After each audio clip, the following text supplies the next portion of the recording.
Worlds in collision. I'm looking at the table of contents, and you might notice some things from your Sunday school. So eventually, we might get out a Bible for some historical references, but you probably remember most of these stories, anyways, from Sunday school.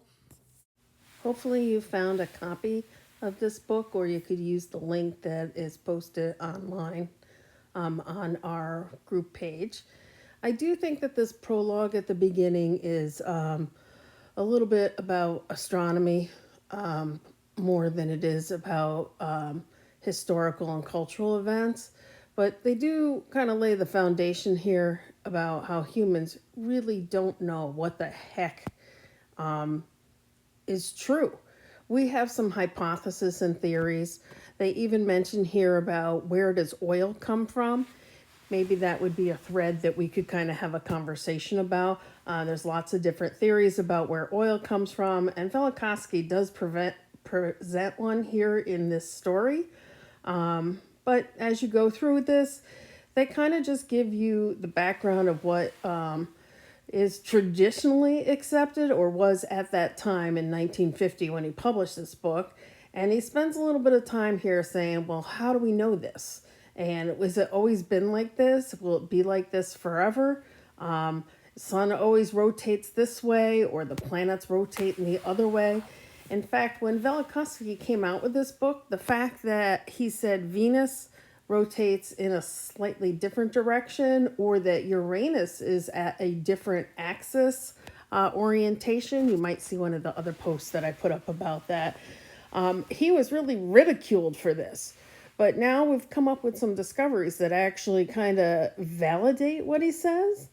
Now, I know there's a few people who are listening that don't even subscribe to this particular astronomical background, but that's what Velikovsky's doing right here. Is he's kind of saying that there are some variations that can't be explained by the current theory. And again, we're just kind of going through this background. You can read it at your leisure. I think it's handy to get a paperback copy. Maybe you can get one from the library or an old bookstore. That's really helpful. One of the interesting things he talks about here is Newton's law and this law of gravitation. In fact, you might look into this theory of gravitation. Well, we can observe the effects of it and we can predict some of the effects of it. It does get weird on really, really large scales and really, really small scales, but it's kind of interesting that nobody really knows why gravity occurs. That pull or push of gravity, why? Why does it occur?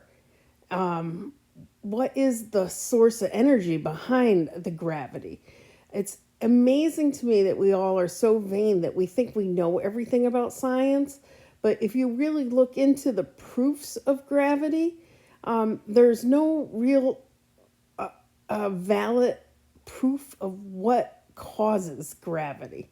I just think that that's super interesting that we spend a lot of time and we, obviously use it to make and build and do things in our real world.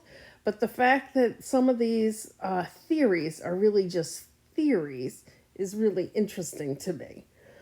I do know in this prologue here, they talk about the probability here of finding, a planet with life on it.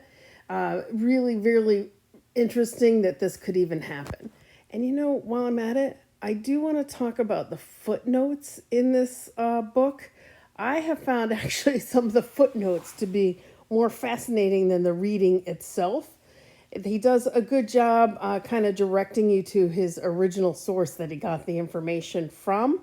So I really think that it's helpful if you kind of always read through the footnotes when they do occur.